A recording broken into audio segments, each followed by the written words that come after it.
Sport eigentlich so interessant macht. Die Jungs werden hier sicherlich noch die ein oder andere einbringen. Have a great show, boys. Cheers. Here we go, 10, 7, 6, 5, 4, 3, 2, 1, roll, and cue. Welcome to Germany for Munich Mash.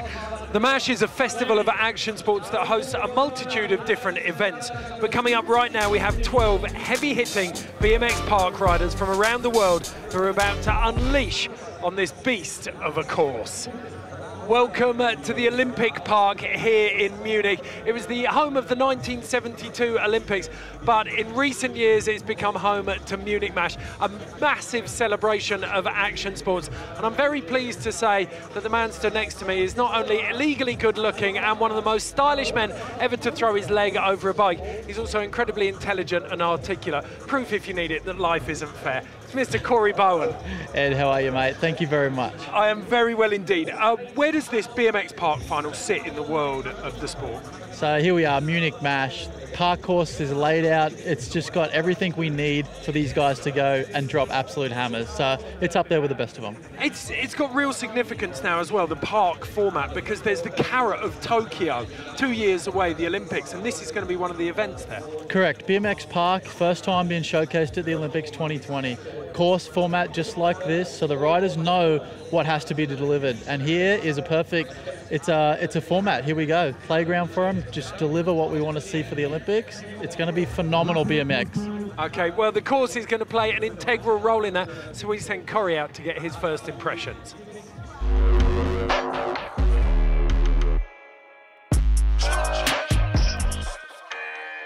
What's up, my man? How are you? Good, and you? Yeah, good, man. Yeah, you too. How you doing? Good. All right. Couple of laps. How's it looking? Pretty epic location. On the water. Yo. I love that there's no railing. It's like, it's danger right there. You better be on your game on that landing. Yeah. How are you, fellas? Hey, Corey, yes. how you doing? So the event's tomorrow now. Oh, is it? Yeah, that's what I was just told. So I hope you're ready, man. Mate, I can't wait to watch you ride. Yeah, thank you, man. He's got some serious skill right here. Has he rode Munich Mash before? No. Are you not scared to compete against these big boys? A little bit. Look at this flip Boston. He's got nothing to worry about. He's out there shredding.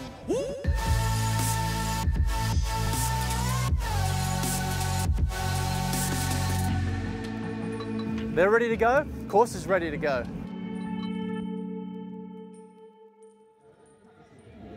Well, we saw there, you were talking to Tom Vander Bogart. You're explaining to him that the contest has been brought forward a day because of weather. How much does that change things for the riders? I mean, a huge deal that is. Like, you come in with a set plan and all of a sudden everything's jammed, pushed forward, so it's go time. So all your thoughts, mental prep, everything it's now or never. So do you think that it saves, it favours the guys who are going to stump up early, who have their tricks on lock? I think it is for sure, because it's, hey, last thing you want to do is scramble and put a run together. So those guys that are dialed and ready to go, I think it's going to be a huge favour. Okay, we've been talking about what level of riders we have here. Let's take a look at the start list. We've got 12 riders kicking off and they're in 3 heats of 4. Who stands out to you from that heat? I mean, Mr. Consistency, Daniel Dhers. He's been on so many podiums, so...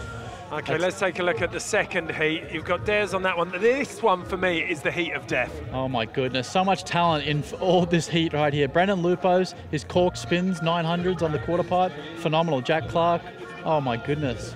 Okay, and then the third one here, we've got the Croatian, Marin Rance, and then the Russian heat against the American, Nick Bruce. Ooh, yeah, Nick Bruce is your pick? It is. Nick Bruce has been my pick from the get-go. He's a beast, and this course has got plenty to offer his style of riding, big tricks and high air. Okay, it's not just Corey and I taking you through today's proceedings though. We also have one of the most creative and stylish skaters in the world. It's Nora Vasconcelos. She was in the roller coaster heats yesterday and she's watched a bit of practice from today. How did yesterday did they go for you in qualies, Nora? Hey guys, not so well, but I had a lot of fun. The course is really fast, and it was a really good time. But yeah, we're getting ready to watch the guys right now. We've got 3 heats, 4 BMXers in each one, and basically it's going to come down to 2 of their best runs out of 3. So they've got to be strategic, and yeah, it's going to be really gnarly to go into that semifinal. Thanks, Nora. I think you're being way too hard on yourself. I saw her tearing through that course yesterday. Now, the contest is ready to get underway. These are BMX heats at Munich MASH. Let's check out the first heat. Okay, Corey, we just saw them briefly there. We've got Tobias Frye, Tom Vander Bogart, the guy that you saw on the course the other day, the Russian, Kostya Andreev, and Daniel Dhers. But we're going to kick off with Tobias Frye, gang. Oh my goodness, 23 years of age, ready to unleash on this course. The kid from Vachendonk hasn't done much in the last couple of years results-wise, but he's put out a couple of really nice video parts. And here we go, he's going to get things going right now. Huge 360 tuck no-hander on that street spine. So, for you, how important is it to come out guns blazing here, and how much of it can they just work into slowly? Well, as you see, the format for this event, they want to put in a safety run, I think, and like right there showing not really any safety whatsoever. Yeah, they want to get a good run under the bag and then focus on like whatever they've been working on, really. So he's flowing pretty well at this stage. He's been keeping his momentum flowing pretty well. We talked about it a little bit beforehand, but the Olympics are on the horizon and Park's going in. Are we seeing the riding change because of that? I mean, riding is definitely being suited to certain things and course builds, but I mean, all these guys bring so much different tricks, style to the course. And right there, that was a complete run, but I feel like it was a safety run for now, just to get one run out. So 3 runs each, and it's going to be the top 2 who go through to the 6-man super final. So, pretty gentle, and like you said, it wasn't like he was really making haste around the course, was it? There was nothing charging about it. I feel like just getting the blood flowing and warming up. He hit everything on the course, but I know he's got more in the bag. So I think that was his safety run, that he just wanted to get things on the board. See in the background there, the Red Bull roller coaster that's coming up after the BMX finals this evening. Right now though, Tobias Frye, gang, just giving a little heads up to the sponsors on the helmet. I think he's pretty happy with that run, but I know he's got more to give, and so we'll be seeing him back for his next few runs. Okay, so German just waiting on his score. You can see Jack Clark in the background there. Definitely, I think for me, one of the most tech riders we're going to see on the course today. Oh, I love watching Jack ride. Just the tricks he brings and the style he brings. It's his own. It's all his own. Oh, here we go. TB. Tom Vander Bogart, the Dutchman from Ole Rixtel. He's on tall order. Baz Keep, the Red Bull BMX's phenomenal BMX online videos. He's just got a whole bag of tricks. Let's see what Tom brings out here. Roasting that vert wall. Already you see the speed stepping up a level. That was huge! Inverted 1-foot tabe, backflip. That was beautiful. So much aggression in Tom's riding. Double tail whip up the step up, landing pretty smooth, keeping his run flowing here. But it's really hard to catch the transition in that, isn't it? It's quite a flat landing. A lot of the riders talked about the step up because it's deceiving. You can either come up short or overcook it. Oh my goodness, hope he's all right. That was a huge over-rotate on the front flip. Early showing for the Scorpion. He is not scared to send it, old Tom. Oh my goodness. He's up, he seems to be okay. I think that was Kostya Andreev down at the bottom there who got his mouth wide open. All the way over the handlebars. Look at that. That is incredible off-axis, 1-foot tabe to backflip. That was, I'll tell you what, one of the interesting parts about this format that we haven't focused on yet, it's the best 2 runs of 3. So there's a lot of pressure on every single one of these runs. That is exactly right. And if that's Tom's go at a safety run, I can only wait to see. I can only wait to see what he brings on his next few runs. That could have been a really punishing slam, but he was so sharp ducking his head into that. He did so well to like protect himself on that kind of a fall. So it slots in second place, unsurprisingly, with that slam, but certainly the intentions are clear. He means business today. He'll just head out the back there, adjust his bars, and he's ready to come back out again, firing. Okay. Third of our fourth riders in heat number 1, Kosta Andreev of Russia. We were speculating earlier on that a lot of the Russian riders have their fear and pain glands removed. He is just so powerful and so strong with his riding. He's dealt with like injuries and whatnot, and he's not scared, like you're saying. He's back here ready to send it every single time. He just never seemed to hesitate on those big tricks either. It's total commitment every time. Comes in almost kind of laid back, wasn't he? Super smooth.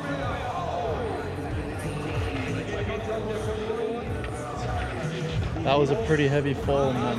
Yeah, big slam, hanging up. Early in the run. I think on the street spine too, he's looking for a 3-whip, and he looked like he was going for a no-hander, so he's starting off strong. Okay. But sometimes, yeah, that's what happens when you're going for like that, trying to push that safety run a little too much. Okay, we can go down to Nora down on the course. It doesn't look like anyone's holding back at this stage, Nora. No, not at all. Tom's run was really insane, and he just was holding nothing back, and we saw that in the end. He didn't complete his run, but luckily he's okay. And yeah, with this hang up, it's scary. But these guys know what's at stake, and they're all trying to make the final, so they're going to put it out there. Thanks, Nora. It looked like he'd gone in really... When I saw him go in, I was expecting a couple more cranks, something a bit more aggressive, but he went in really smooth.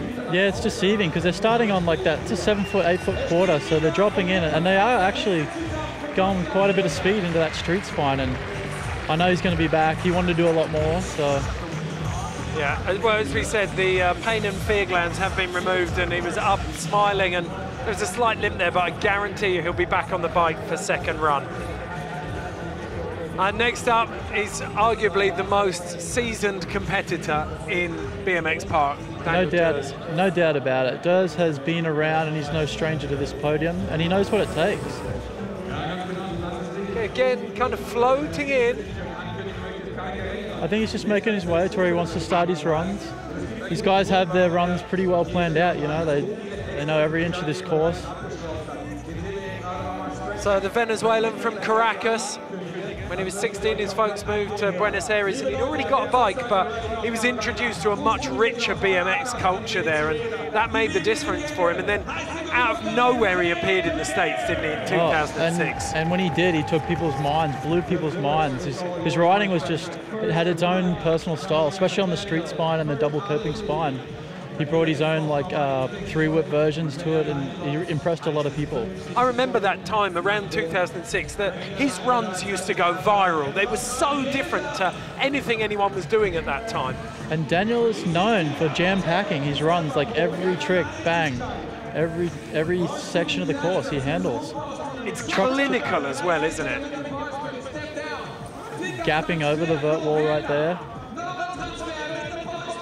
I've seen him practicing that line in practice, the alley-oop across the center of the box right there. Just so clinical as he snaps each of those whips out. You know that he's... Oh! Yeah. And Daniel this is kind of Daniel on cruise control right now. This is how professional he is, and he knows exactly what he needs to do. He's got a long day of riding ahead of him. He's got to pace himself. Super final could be on the cards for Daniel. Well, he's up against the spring chickens at 33. He's positively ancient in this field. But he's absolutely, we said it at the beginning, he's milked that run for all of the points it was worth. Nora, what's the atmosphere down there? It's really exciting. I think everybody's excited to see Daniel out here. He's a legend, and his run, he did some of the biggest transfers we've seen so far, and he's just really, you know, holding up to his name, and we'll probably see him in the final with stuff like that, so very exciting. Well, we saw there that cork 720 over the spine, Corey. To get that right, you've got so little room. That's exactly right. The deck's probably only like 6 inches wide up top there, And look at the scores right there. It reflects that run. Okay, 84.6, first place for Dhers after the first runs. 3 heats of 4 riders. So first run's down. They've got to land 2 runs. It's the best 2 runs from 3 that will see them through to the super final of 6 riders.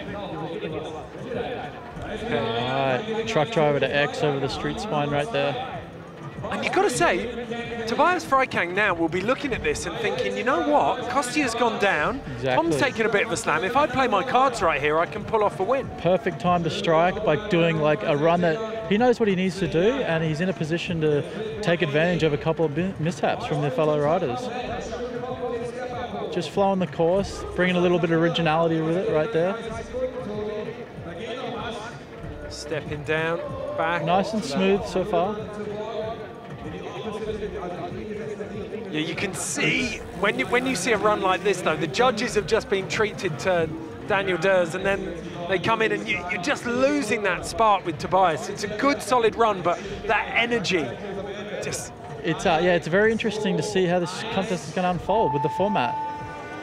But that was a very clean run, and like it didn't even put a foot down, brought some originality in there. See what the judges think of that. Well, he's sat on a 72.8, and he's going to put another really nice score on the board now. So he's got really solid 2 scores there. He can, if he's got something more to give, we're going to see it in the 3rd run now. Exactly. He's put himself in a position now where he can just go out and kind of free swing and send it, and maybe take the top honours out of that heat, like coming up. So. Nora, there anything going on down on the course? Yeah, I just got to briefly check in with Tom, and he seems really good. He seems, good spirits. He's fine, and he's gonna, give it his all in his 2nd run, and hopefully it pays off for him. Okay, Tom Vander Bogart, we saw him go over the handlebars on that front flip landing. Mate, that was a hefty get off, but I'm glad to see he's okay and back out there. He's played his get out of jail free card for the day already on his 1st run. Let's see what he's got in the 2nd run.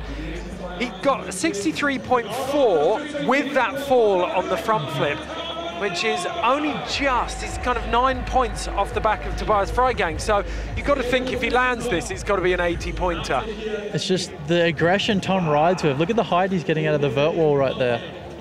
That inverted 1-foot tail backflip. He's just tucking his head into the last 180, isn't he? He is at the top or over, like roasting these ramps for all they're worth. And look at this clean run right now.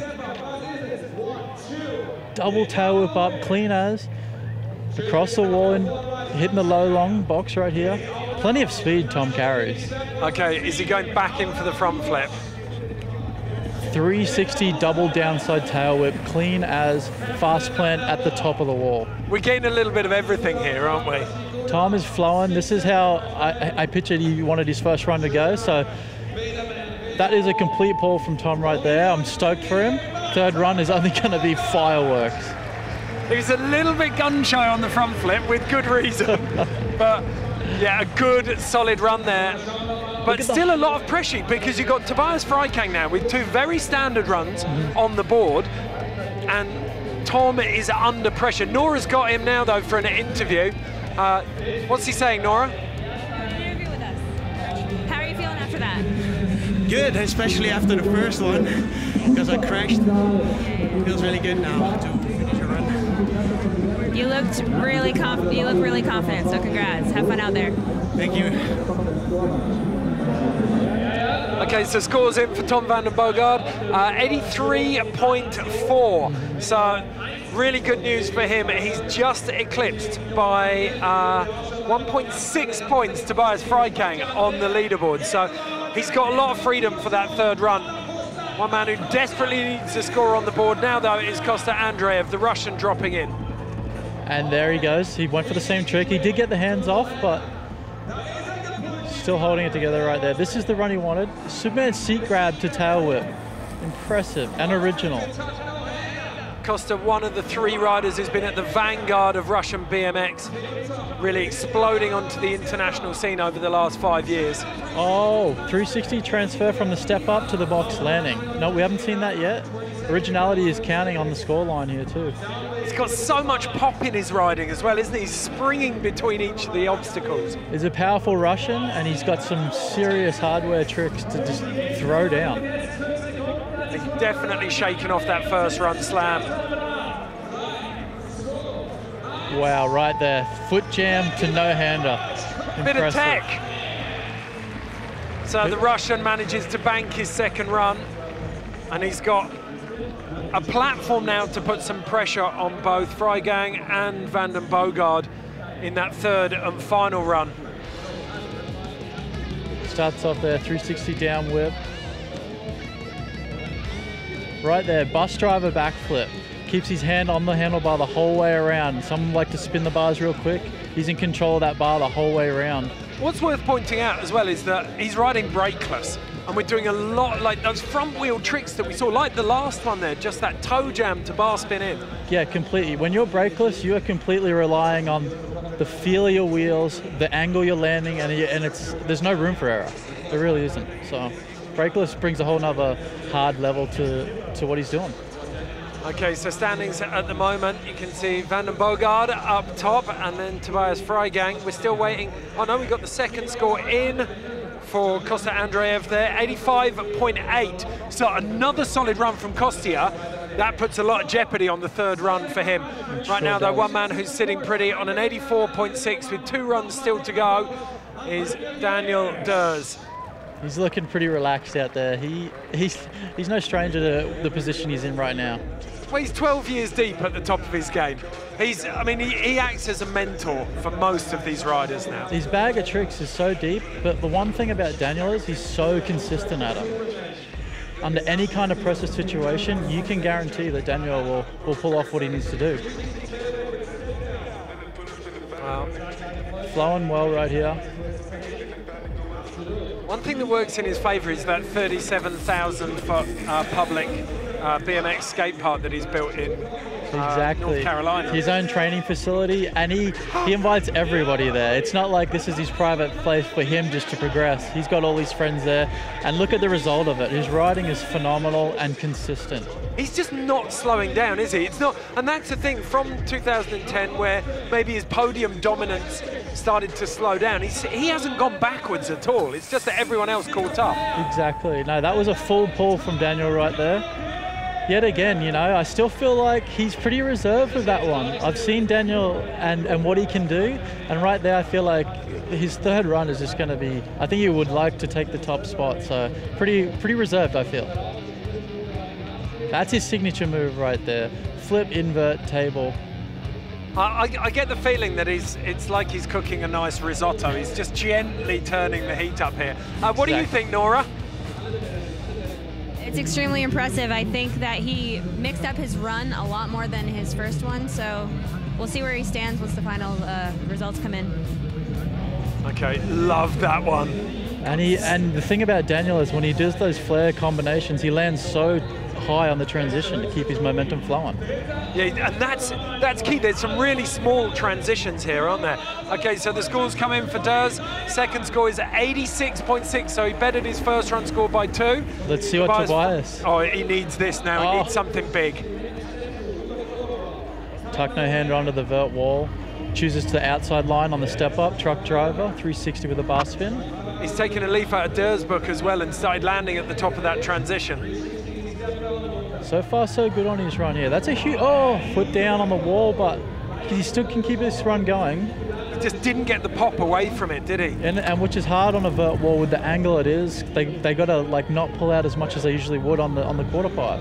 So he's keeping things going here, but I feel like he's lost a bit of his momentum. I seen him shaking his head. Yeah, he might. I think there's that sense that he. Oh! Backflip fakie. Going for the flip fakie to round it out. He's having a good time out there, you can tell that. He's enjoyed riding in front of his home crowd, but fundamentally outgunned by 3 big riders who are now going to go toe-to-toe. This is going to get very, very hot now. The heats are stacked. With the talent that is here for Munich MASH, it's unbelievable. Just to put 4 guys here and have to judge these guys, I'm glad we're up here, Ed. We haven't got any shortage of talent in the judging box, though. Senna Grosek, Axel Jurgens, Tom Clark, Igor Vukadinovic, Moritz Nussbaumann and Tom Creasy, all very experienced, picking apart the details of BMX runs, and they're going to need all of that experience now. Tom Vander Bogart, Currently sat in second place behind Dhers on a 146.8. Fell on his first run on a front flip, so we know if he can shove down another big 80-pointer, he got an 83.4 for the last one, then he could step up. Without a doubt. TB right here, he's got everything it takes to take this top spot in this heat. So yeah, recovering from a pretty heavy fall. So let's see what Tom throws out here. I always love seeing someone smile on the way in as well. I just love the height. Look at the height he's getting out of that vert wall. 360 triple downside tail whip. And he took the opposite approach to Dhers there. There's the front flip. No over rotate this time. He's still smiling and cranking around the course. It's unbelievable, Tom. Roasting these features on the course. How did he hang up on that with that much height? A lot of the riders said the step up is really deceiving because it's small in size, but the distance you got to travel in the air is quite tough. Do you think the judges are going to be punishing him for those little, they're not mistakes, but they're kind of ragged parts of the run? It will definitely play a part on the final scoreline, but the way Tom's flowing and he's still managing to throw in plenty of tricks here. That transfer across there, I know he's got a lot more for that. Well, it was just a straight transfer that time, but a real sign of what's to come from TB.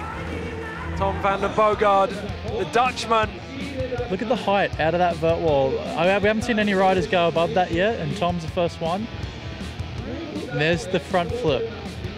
He's going in late on that throw, isn't he? He's really waiting until the bike's got up to the lip. The 360 triple downside whip. There's so much hang time off the bike while the bike is doing so much. And it's just an odd run. The bike must feel really strange in your hands on that downside whip. Just the cork and the spin on the bike, it's unbelievable because you just separated it from the bike for so long. So the way he lands it and how consistent he does that, scoreline shows. Okay, the scores come in 80.2. I think maybe a couple of those small mistakes have cost him. The finesse wasn't there, but certainly there was a sign of what TB is capable of. 163.6 for Tom Vander Bogart. Nora is with him now. Yeah, really exceptional run. You're smiling the whole time. How are you feeling? I'm feeling good. Like I missed a couple of things, so I'm happy. Like happy to be here. It's good. Well, you look it. So congrats. Thank you. Okay, so there's the leaderboard as it stands. 163.6.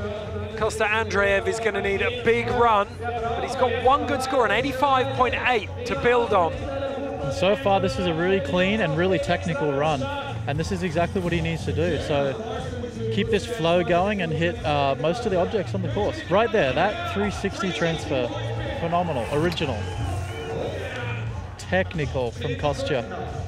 He's adding all those little flourishes over the course, isn't he? And this is the flare whip right there, super clean. This is a great run from Kostya. Really compact. Held that down, so nervous times now. Costa Andreev looking for a big 80-pointer that is going to send him into that second spot, maybe even first. Tom Vander Bogart, two really good runs there. It'll be a shame if it's just those little mistakes that Vander Bogart made that cost him. But with the talent that's here, those are the little mistakes that's going to separate the boys. Like, they're all so talented, but it's about those perfect runs.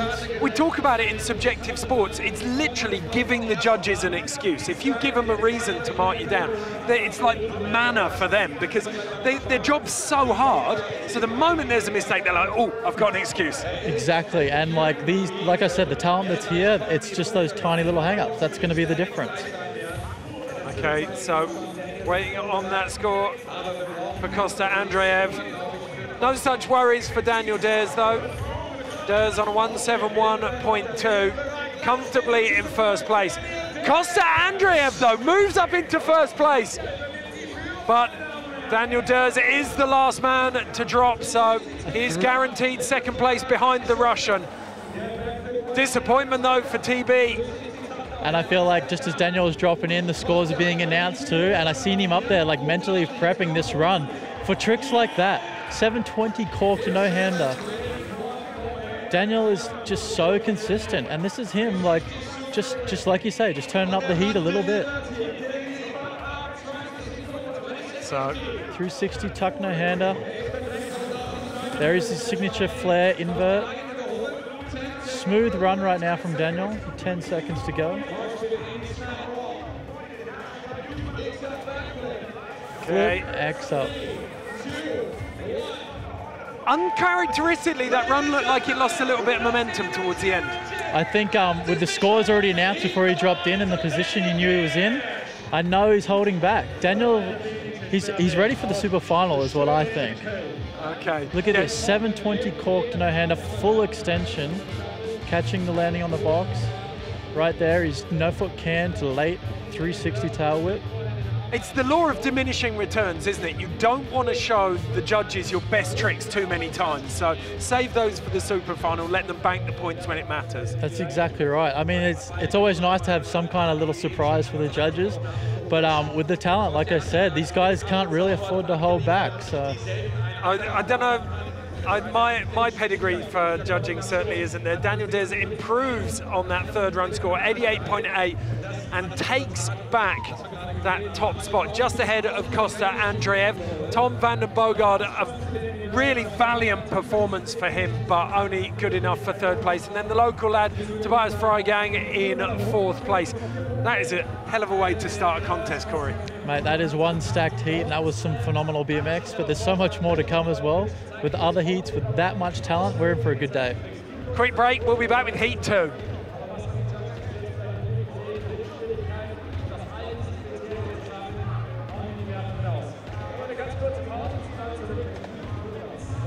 Yes. Mate, the front flip get-off was gnarly. He's tucked his head, that was pretty full on. 2 in a row as well.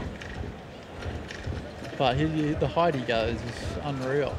That flip 1 foot invert, it's so sick. The way he ducks his head afterwards. The height. So stylish.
Welcome back to Munich Mash here for the BMX Park Finals, and we're here with Corey Bowen. Corey, we've just seen Heat 1 go down and it didn't disappoint. No, not at all, mate. We've seen the names that were here for the event and they did not let us down. So much progression and so much consistency from all of them. A couple of scary get-offs too. Okay, this is Heat 2 and we've already dubbed this the Heat of Death. There is so much talent there and really different styles of riders as well. I've seen Jack Clark ride a bunch and Brendan, fellow Australian. Those two guys in particular for me, just such a different style of riding. So it's going to be great to see them battle each other. Yeah, you've got that kind of really technical riding from Jack Clark and then just the guns blazing big technical stuff from Lupos. Exactly, the cork 9s on the quarter pipes and things like that. And I mean, Jack's technical as well, but let's not forget Daniel and James. Both those guys hold their own. Yeah, and for me, if you look on paper, certainly Lupos seems to, he's really got his mojo going at the moment. He's had some big wins and he's looking really comfortable and confident. Oh, Brendan is no stranger to like sending it at events. He'll take either first or last. And today, I just can't wait to see what he brings here because he's already seen Heat 1 and he's kind of got a scoreline figured out. So we'll see what he brings. Okay, no shortage of talent, no shortage of big scores being banked. So that benchmark has been set by Daniel Dhers, Costa Andreev and Tom Vander Bogart in the first heat. First rider in though, he had a really difficult 2017. The Dutchman, Daniel Weddermeyer, difficult shoulder injury. He was off the bike between 2016 and 17 and then he came back and broke his jaw. Really, really difficult year for him, but he's come back this year and he's desperate to make an impression. And yeah, he looks super focused right now. He's had a rough go of things, but super focused. He's going to bring it all today, carrying plenty of speed. Look at this. That transfer right there is huge. We haven't seen that today either. That was beautiful. But this is what you talked about in the pre-show, when you see a lot of riders trying to settle down early. It's unbelievable. Yeah, Thrown the cat amongst the pigeons. And he wall tapped above the vert wall as well. He's done a few things already that we haven't seen. So Daniel bringing his own flair here. Okay. Wall slap on the vert box. Yeah, you called that a wall slap. Do you think, I mean, it could turn into a sub box later, couldn't it? And there is a deck up on top there too, but that's Daniel's the first guy to hit it and do a few things in this run. So hopefully the score, nose bonk 360 up the step up. Wow. Brilliant sense of energy. That is how you open a heat. Daniel, I'm so happy for him right there. He looked pretty excited too, but that was like a full pull. Well, it came out with so much aggression. Right here, wall tap above the vert wall. I don't even know if that fence is solid enough to handle that, but he doesn't seem to bother whatsoever. Huge 360 no-hander on the box. So much height. Fast plant at the very top. Well, we saw Dhers doing that and Vander Bogart in the first heat. Neither of them were that high. That huge alley-oop flare traveling backwards off the quarter pipe onto the vert wall. Another huge flare. Catching transition, keeping his run flowing. In terms of energy, this is, for me, that was like a slap in the face for the judges. It was like, wake up, I'm here. That was a way to start your heat if I've ever seen one. Okay, so watch those first scores coming in from Wedemeyer. 82 flat for that one, and now drop in with the Welshman, James Jones. And I was out on the course yesterday with the boys, and I was watching James ride. I was immediately impressed with like the height that he carries and like the aggression. So I can't wait to see what he's going to do here. Yeah, he doesn't do things by halves. One of the Adrenaline Alley alumni out of Corby. He moved from Swansea up to Corby so that he could ride that park. Starting off his run on the huge flare bar spin. 360 double bar spin to late no-hander. This is what I was talking about. He's coming out holding nothing back, just the height. Again, it feels like we've gone up a grade in energy for this heat. Yeah, James is flowing all over this course with plenty of height. 360 tail whip to late no-hander. He seems to be so confident with those late no-handers, he can do it at the blink of an eye. It's an interesting part of, oh, couldn't quite hold that. That was tech, but towards the end of his run, and it's been a solid run from James. Going for the tail whip foot jam right there. So technical, those tricks. So it's really impressive to see him do it at the end of his run. What's fascinating when you start watching this, you were talking about the late no-handers. It's that Olympic carrot that we've talked about.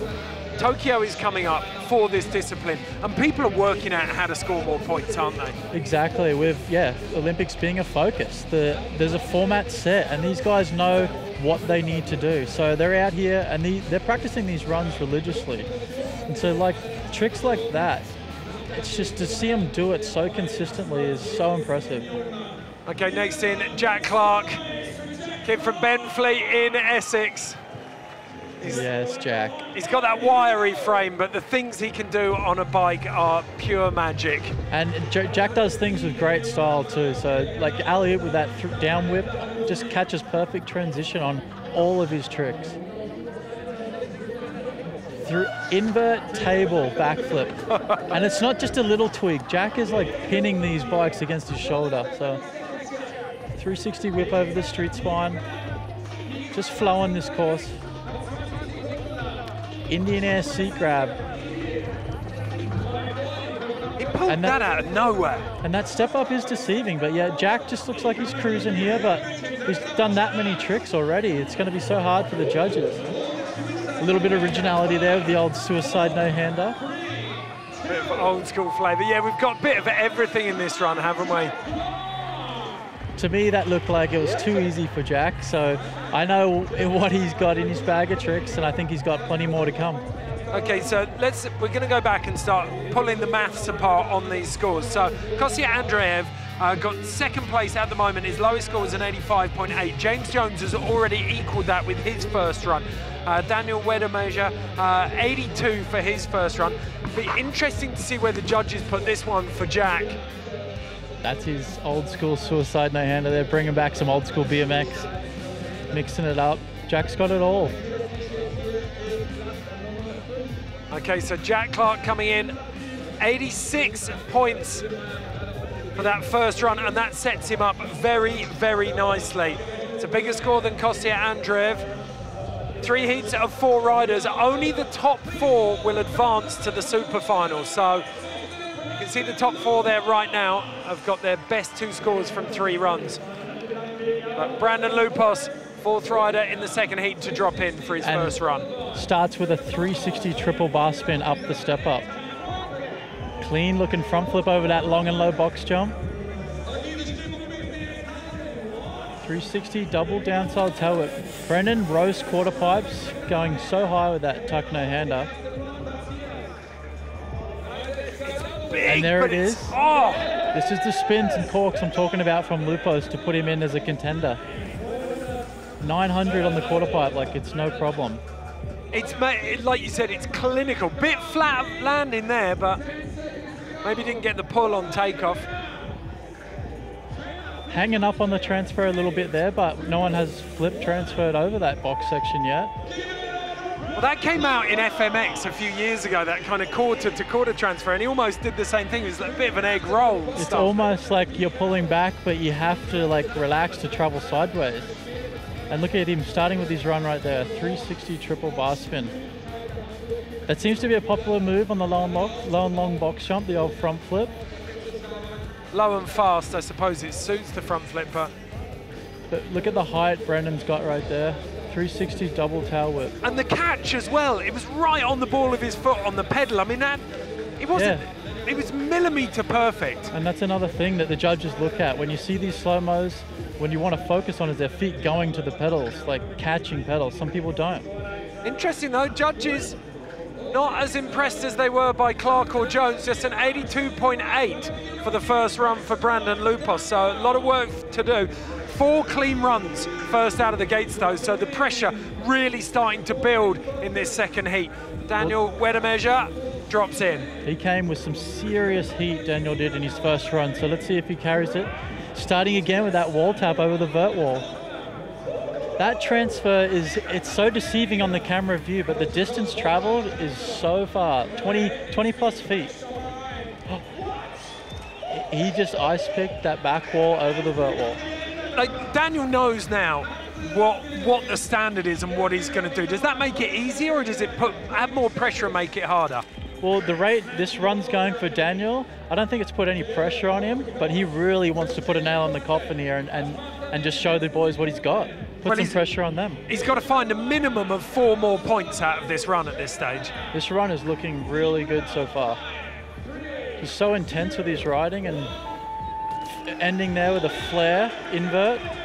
That was a fantastic run. Okay, let's see if the judges agree with you. Oh, second run. So if you've just joined us, this is Munich Mash BMX Park Finals. We've got 12 riders in 3 heats. Only the top 4 will go through to the super final. And the way they're qualifying, there are 3 runs, and it's the best 2 that count. So they need consistency here. And that's exactly what we're seeing, Corey. And there's Daniel hitting the wall slap on that feature on the backside of the course. Okay, Jack Jones is in next, but Nora is down with Brandon Lupos now. So, Brandon, how are you feeling today? Yeah, feeling good. I haven't had much practice due to bike issues, but I'm stoked to be out here riding. Awesome. What's your favorite part of this course? My favorite part of the course is definitely the step line. It's just different, so I like it. What do you feel is going to take for you to qualify for the finals this afternoon? Obviously, top-notch riding, no holding back, and just, send it. Awesome. Well, good luck. Have fun. Thank you so much. Okay, Lupos with a bit of work to do. Oh, no! Going down hard on his shoulder right there out of that disaster stall. Yeah, James Jones had his fair share of injuries. He's a big, powerful rider, but broke his elbow a few years ago, and that elbow dislocates fairly regularly now. But We'll bring you any news on James Jones as soon as we have it. We can take a look back through the scores at this point, though, because there's so much going on. This format means that the riders have got to ride really intelligently. Yes, correct. Like with coming out and doing a mediocre first run, sure, that's a lot of guys' game plan, but the way things are stacking up and the scores that are getting given, there's no time to hold back anymore. It's now or never. But let's take a look at this. So Daniel Dhers at the moment in first place. Two best scores are an 86.6 and an 88.8. We've already got Jack Clark is on an 86. I think we got James Jones up on his feet again now, judging by that crowd reaction. Jack Clark, though, 86. I mean, he's in a position to really start challenging Daniel Dhers, but Brandon Lupos, that 82.2, he needs two massive runs now. Like you say, there's no saving anything for the final. That's exactly right. And here's Jack, and he's not going to hold anything back on this run, I feel.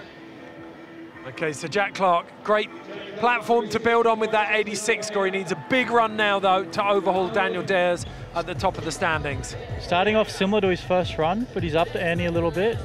Alley-oop onto the vert wall. 360 to tabletop. Perfect extension on that one, too. 360 toboggan, nice and nose dip, coming in smooth. Exactly what you pointed out about Daniel Dhers. He's meeting every transition right at the top, isn't he? It's precision riding. And that's Jack's known for that, even though he gets so technical on the quarter pipes and box, but he always makes sure his landings are on point. Like we said before, there's no excuses for the judges.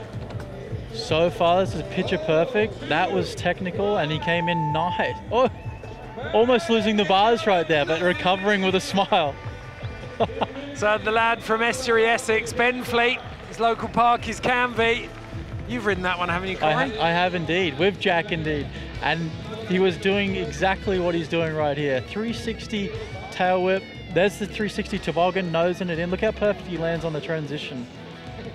Roasting the box jump here, 360 to late bus driver. It's in the details, isn't it, with Jack Clark? You've got to pay attention. It is, and like, he doesn't really do anything halfway. He's always extending, always landing perfect. And that's what gets him these scores. Okay, so we got an 87 and an 86, giving Jack Clark third position at the moment, just 0.8 behind Costa Andreev as Brandon Lupos drops in and slips his pedals on the landing. His bars actually slipped forward right there because he just tagged that step up. And there you can see it, the old Chicago bars all the way forward, and it only just takes that little bit of a hang up.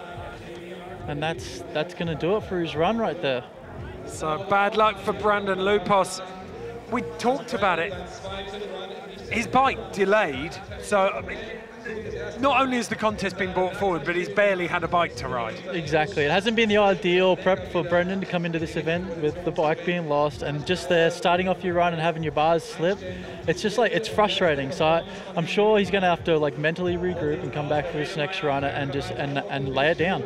Well, it needs to be a huge, huge run for Brandon Lupos at the moment. He's at the back end of this heat on an 82.8, so he's going to need a 90 if he's going to sniff around the top spots. So third and final run for Daniel Wedemeyer. Sitting in fourth place right now. He's in a pretty good spot, but he just came out firing, so I can feel his energy, you know. He's just, that transfer across the box, slipped the pedal a little bit. So that right there, that move, the alley into the box jump landing, it's the hardest and steepest transition you can get in.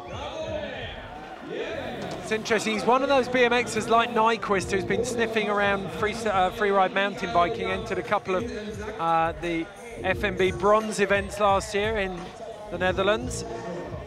There's that 360 transfer, he did that really nice and landed really clean. I just feel like Daniel knows his first two runs have put him in a pretty solid spot, and the way he's riding right now, trying to do a hang five right there, getting tech at the end of his run. But it's the bubble spot. We're only taking the top four riders to the super final. We've got another big heat to come, and he's sat in fourth. He needed something a little bit more for me there. Yeah, I think Daniel might have, hopefully, these first two runs were fantastic. Those ones that have got him in fourth place. But yeah, like you say, there's plenty more riders to come. Okay, they build them tough in Swansea. the lad from Wales, James Jones, is back on his bike after that big slam. We saw him clutching his shoulder, but he's back up. He's uncowed by this course. And he's going to take it to the lake, isn't he? I was going to say the river, but we've got the lake next door. 360 bar spin to that signature late tuck no-hander that he does. Huge flare bar spin. 360 down whip to late bar. 360 double whip up the step up. A lot of people were hanging up on it. That's where he fell before in that disaster to tail whip out. So technical.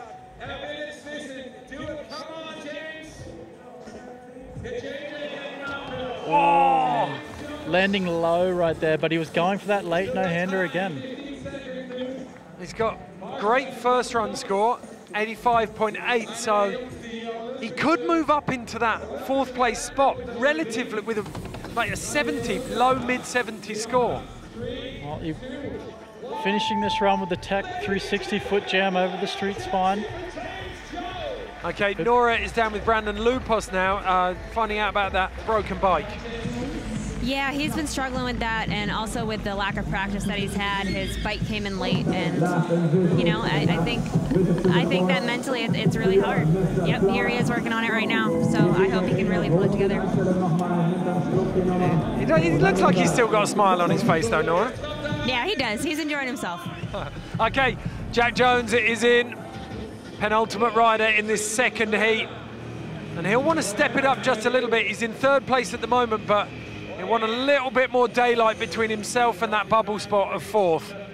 Jack's out here, like, there you go, off access, flip table. He's flowing this course, 540 double bar, but yet again, like, catching perfect transition, and that's what keeps Jack's runs flowing so well.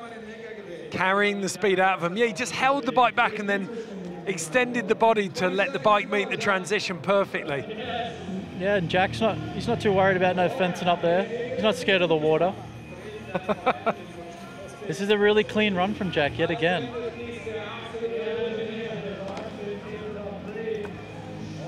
Jack's sitting in third, and like that barrel roll there, like signature little moves that Jack throws down, and that's all clean runs from Jack today. That shows just how consistent he is, doesn't it? So looking at this, you'd want to see him in the finals, but that's far from assured with the amount of talent we've got here. So at the moment, Daniel Dhers in first with 175.4, Costa Andreev with a 173.8. Still waiting for that score to come in for Jack Clark while we set off Brandon Lupos. Okay, that's where his bars slipped the last time, so he's gotten this run holding it together. Front flip, the long and low box jump. Plenty of height onto the vert wall from Brendan. Scores come in for Jack Clark, 88.8, and he does move into first place ahead of Daniel Dhers. So now James Jones in the bubble spot, and a lot of work for Brandon Lupos to do. But with tricks like that, the cork 9 on the quarter pipe, that's what he's needing to do right now. Wow, Brendan. Where did that come from? Talk about rotation with no speed. Just conjured that out of thin air. Yeah, and Brendan's probably had the least amount of practice on the course or bike time. The foot down came milliseconds before the buzzer then. Oh my goodness, to be a judge. Another heat down, and that is getting very, very congested up at the top there. We've got less than 6 points between first and fourth, who are the top spots. At the moment, it's the Welshman, James Jones, sat in that bubble position on 169.6. Jack Clark, his third and final run in that heat, has pushed him up into the top spot. He's on an 87 and an 88.8. Daniel Dhers just behind him, and Costa Andreev, the Russian who salvaged his run with his third and final drop in the first heat. But we're looking forward now to the third and final heat, and there are some big, big hitters in here. Paul Tolan, Marin Rance, Irek Rezaev and Nick Bruce. But you can see that was the four riders highlighted in gold there. Daniel Wedemeyer unfortunate for him. He put down some really nice runs. I know, I really liked his aggression, the way he came out and just laid it down. But yet again, this field is so stacked. So it's all these scores right there. They're not separated by much, but the riding is phenomenal. Well, it's going to get even tighter. We're going to take a quick break. We'll be back for heat 3.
Welcome back to the Olympic Park here in Munich, where the sun has come out, and it's not just us and the temperature that's heating up. This BMX contest is starting to really make its stride. We've had 2 heats, third and final heat is coming in. We've got 12 riders vying for 4 spots in the super final, and these are the last 4. Paul Tolan, Marin Rance, Irek Razaev, and Nick Bruce. Nick Bruce, the American, your pick for the win here today, isn't he? He is, but yet again, this heat, so much talent, but yeah, a lot of diversity. So yeah, Nick Bruce is my pick because he's such a beast. When he's riding, he's powerful, and there's gaps on this course that can cater to that. But I've spent time with Paul as well right here, and he's our first rider in. Yeah, you said really quiet kid, really humble, just gets on with his riding. He does. He lets his riding do a lot of the talking. He can get tech, or he can go huge on the box jump. First time I saw him was in Simple Session, I think, in 2017, and he was really, really, like, exactly as you just described. You just, whoa! That, like, the distance traveled on that flip transfer is huge. It's really hard to see from the angle, but they're traveling sideways so far. So Paul Tolan lighting up this third heat, first runs. Flare up the top there, coming into this nice little fast plan on the step down. I like that. Original.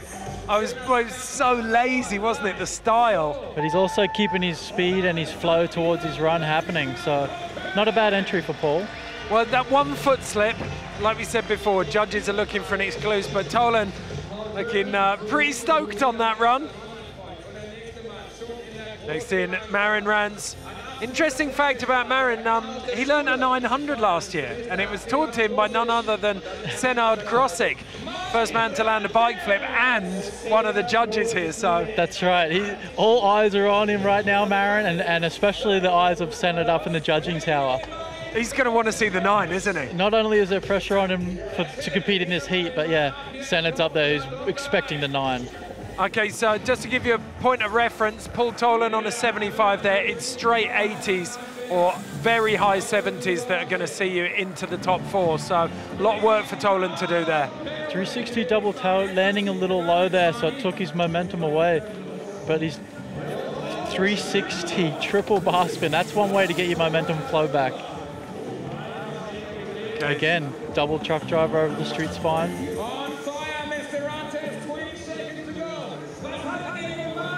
Oh, triple truck driver on the step up.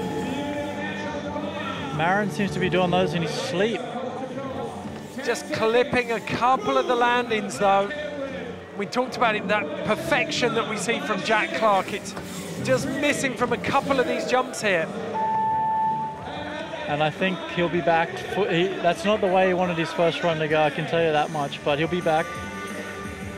Okay, so Marin Rans can throw down to the course now, though, because Nora is with the first rider to drop in this third heat, Paul Tolan. Hey, Paul, how you doing today? I'm fine, and you? Good. How are you feeling out there? It's good.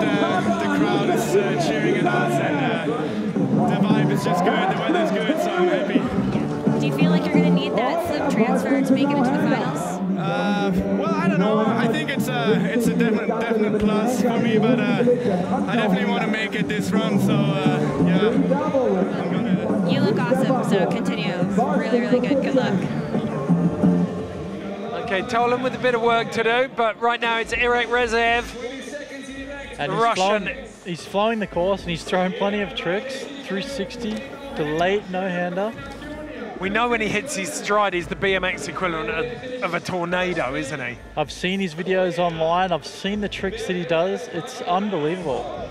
Well, we saw 1080s on the jump box simple session. And he's got whips that make the cat o' nine tails blush. So that was a great run, but I still feel he held back like a lot of the riders are doing in that first drop-in.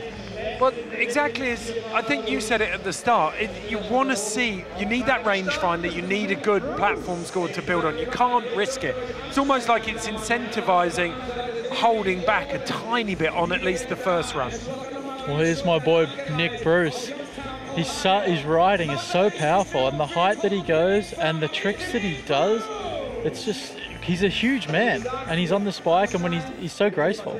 Yeah, you said he wears it really lightly. Huge corked 720 to start things off over the box jump. Invert table 360, and that bike was put on his shoulder. And again, you can see him meeting every single one of the landings perfectly. And Nick has been so consistent on the contest scene, and I feel like he's just on the verge of getting a big win sooner or later with runs like this. It's like watching ice cream melt all over the course, isn't it? He's so smooth. Perfect run so far from Nick. Huge downside tail whip onto the vert wall, landing nice and high. Straight into a flip tail whip. But again, he's immaculate. Yeah, exactly. He's landing perfect transition. Ooh, sitting on the back seat for that one, but he rode out of it. A little bit of rodeo to finish, but that was a very, very good run, and I think he's backed up your call there. That's my boy Nick right there, and he's still, there's some in the reserve tank, no doubt about it. Okay, we can go down to the course now. Nora's with Irek Rezaev. Yeah, we've got Irek here with us, and so what's it going to take for you to get into the finals? Sorry, again? What do you need to do to get into this final today? I need to do my best, I think. It's a lot of good riders here, so yeah, I'll try now. Yeah, just have fun and land your run. Thank you. That's awesome. Well, good luck out there. Yeah, Paul's flown. This is a much better run from Paul this time around. That is a huge transfer for that flip across the box, from the street spine to the box landing. At least 20 feet across that gap. Nora talked to him about it, and he was focused on it. No pedal slip this time. This could be a big score. This is a great run from Paul. Bar spin air on the big quarter, heading towards the street spine. Opposite 360, landing perfect. Looked like an opposite flare too, and catching perfect transition. That was a great run. So the 19-year-old from Viersen definitely improved on his first run score. Very interesting to see where he slots in. It was 75 with the pedal slip. I think he can add at least 10 points to that. Yeah, that was a much cleaner run from Paul. Okay, now the Croatian, Marin Rans. Grew up in the countryside in Varaždin. Had to learn to ride park in Zagreb because there were no parks in his local town. Certainly paid off for him. Kid is tough as nails. I remember seeing him smash his ankle at simple session. Rode through the pain. Triple bar spins seem to be like no problem whatsoever for Marin. Keeping his run flow on here. Heading over to the step up section. 360 double toe up, landing clean on that one. Nice 360 bar spin over the long and low box jump. carrying so much speed around the course. Wow. 720 tail whip, landing clean, straight into a double tail whip on the quarter pipe. Senard still hasn't got his 900 though. Oh! Just late on that catch. What happened there, it looked like he just pulled out off the coping just a little much. Probably so amped after those couple of tricks he just landed. That was a phenomenal ending to the run. It's just coming unstuck. How hard is it to do that when the adrenaline's building with each trick that you land, to try and control it and focus? That's right, and I think that's what got the best of him then, like, because he was just pulling a little too hard off the coping. So yeah, when you're in that excitement, you got to try and just bottle it and let it ride out. Unlucky for Marin there to come undone on that. Okay, still got a third run to go, but right now it's Irek Rezaev, the Russian, really starting to turn it up now. He landed a little low, leaning forward on that, but he still managed to ride out, keeping his flow going. Another rider like Nick Bruce with a big, tall frame. But you wouldn't know it the way he moves it around. He's still flowing pretty well here, and like he just did a 360 downside whip to bar spin up that step up. No hander onto the vert wall. Really nice shape on that toboggan stepping back down as well. 360 triple tail whip. That's so much hang time. Box jump backwards, which is hard, into the steep landing with a 360 no hander. This is a great run. Tuck no hander off the wall ride too. Very technical move. Okay, so Irek Rezaev.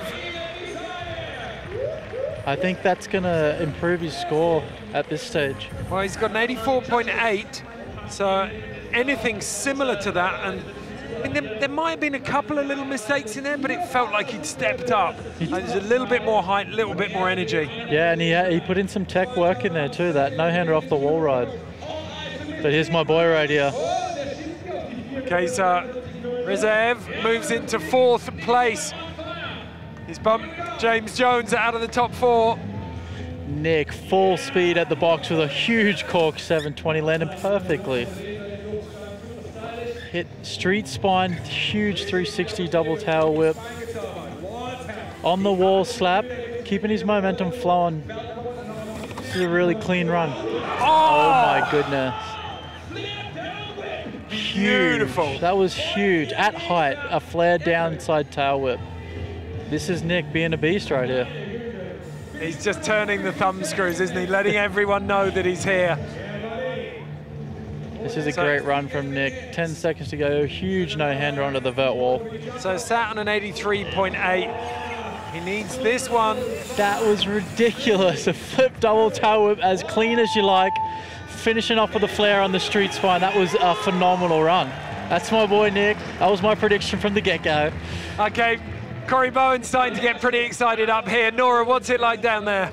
It's crazy. Do you guys want to try to talk to Nick? I'd love to. I'd love to hear from Nick.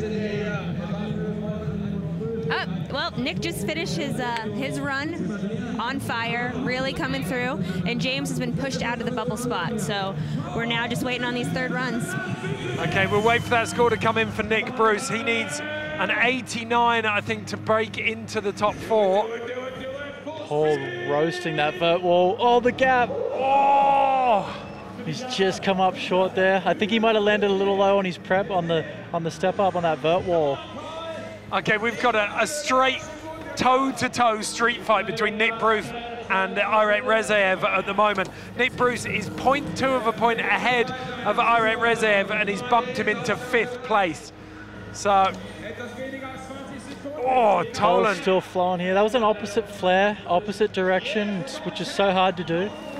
Well, it's like writing with your left hand. Exactly, everything spinning your opposite direction and trying to land, and like it's just unnatural for your body's like your body clock, your body muscle memory, everything. So it's really impressive to see opposite stuff. The left hand analogy works, but you also need some risk, don't you? It's like writing with your left hand while being chased by a tiger wearing a steak suit. That is exactly, that's one way to wrap it up. Okay, so Paul Tolan, couple of mistakes in those runs for him, and unfortunately it means that he's not going to be vying for those top 4 spots. But we're now in with Marin Rantz. He has got an 84.8. The bubble score is 173.2. So if we can see a very high 80s or a 90 out of Marin Rantz, And he could be in with the chance of that top 4 spot. This is a great run looking right now. Starting off with a 360 double tail transfer of that box, that was huge. It feels like he's found another gear completely to those first 2 runs though. He's looking for a certain kind of score, and this is the run. This is the one he wants to put together right now. It's looking great. 7:20. Okay, keep your composure, Marin. This is a front flip over the long and low box. Oh! Just under rotated a hair, and with no brakes like we talked about. This is like that position he landed. You can't save yourself. You have to be perfect. You can see Andy's eyes there. One of the voices of BMX is emceeing this contest live. First man out there to go and see Marin rant. Looked like quite a nasty slam, that one, Nora. Yeah, that was a rough one. Marin was just finishing up his 3rd and final run, and he was really putting it together. So that's a tough one, but he's standing up, so we're glad he's okay. Okay. Like you said, Corey, no brakes. You've got there's no way of saving yourself. You can't tap the back brake. If you're in that motion of a spin like he was, and you're either over-rotating or under-rotating, you got no brakes to stomp your anchors, that's the result of it right there. It's deadly. Okay, now a lot of heat for Aret Rizaev. The Russian needs to better his score. Right now he's got an 88.2 and an 84.8. The 84.8 he can definitely improve on. He's currently in 5th place, just behind Nick Bruce. He's heading towards the step up right now. 360 down whip to late bar, tagging a little bit, but he's still got his run flowing here. Toboggan down the step down, carrying speed. Launched onto the wall with the no-hander. 360 triple tail whip. This has all got to be perfect though, hasn't it? And that's backwards over the box with the 3 no-hander, catching perfect transition. Double tail whip over the transfer. This is a fantastic run. And he's going to call it. Yeah, he didn't fancy trying to squeeze that extra trick in there. So Aret Rizaev, his fate is now in the hands of the judges. He's done everything he can do. He just needs to improve by 0.3 of a point, and he will move back into the top spot. So Nick Bruce is gonna set off on his run, not knowing what he needs to score to beat Aret Rizaev, because, oh no, here we go, 89. So Rizaev is gonna move into the 4th spot. Nick Bruce is currently in 5th. Nick is going mad. 720 cork to no-hander to start things off. There's that invert 360 over the street spine. Keeping his flow right here. Just letting that box go. Oh my God. That was a huge flare down whip attempt. He was at least 10 feet out of that quarter pipe. Nick is no stranger. Absolutely huge, absolutely huge. What did that look like from the deck, Nora? Insane. I just kind of looking up in the sky, and all of a sudden Nick was there. So yeah, just really insane. It's a bummer he didn't pull that off, but you know, we know what he's capable of, and everybody's riding really, really well today. Yeah, it's a testament to just how high the standard of riding is that Nick Bruce was forced into pulling that out in qualifying. That's the beast side of things I'm talking about when I'm talking about Nick's riding.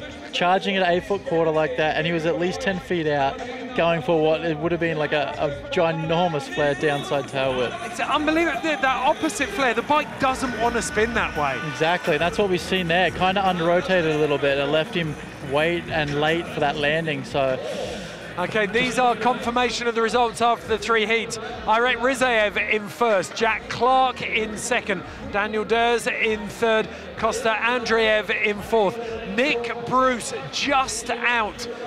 And then we've got Vander Bogart, Tolan and Freigang who didn't make it. We're going to take a quick break and then we'll be back with the super final.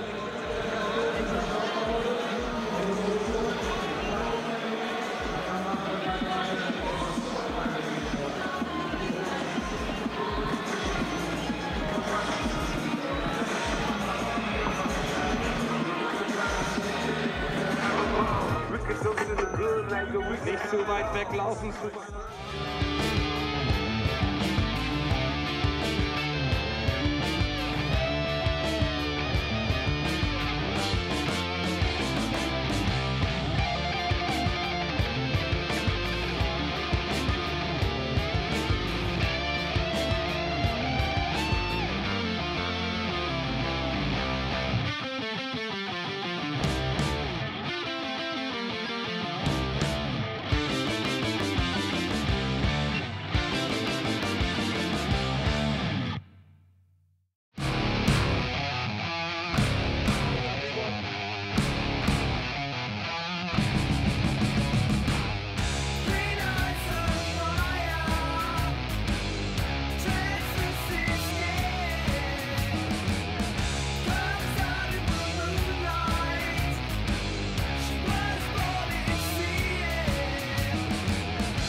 Welcome back to Munich Mash. We have had 3 heats and we're now at the BMX Park Finals. We've cut 12 riders down to 4. I'm here with Corey Bowen. Corey, incredible standard of riding. The thing we've got to talk about, the 2 Russians, Kosta Andreev and Irek Rizaev, absolutely smashing the heats. I tell you what, yeah, both the Russians, not like we spoke about, not scared of putting it out there and just going for it. And both of them, great results from those heats. But Kostya, I feel like, quiet achiever. He just snuck right in there and did what he had to, and now he's in the super final. And let's not forget, he did it after taking a whopping great slam on his first run. That's right, coming out of the gates, ready to fire, and gets put on the ground. But what does he do? Come back and puts himself in a great position. And we've got 4 very different styles of rider here. The Russians are very different in themselves. Irek, big, spinning, lots of whips, and then a lot more tech with Kostya. Jack Clark, just immaculate and super tech.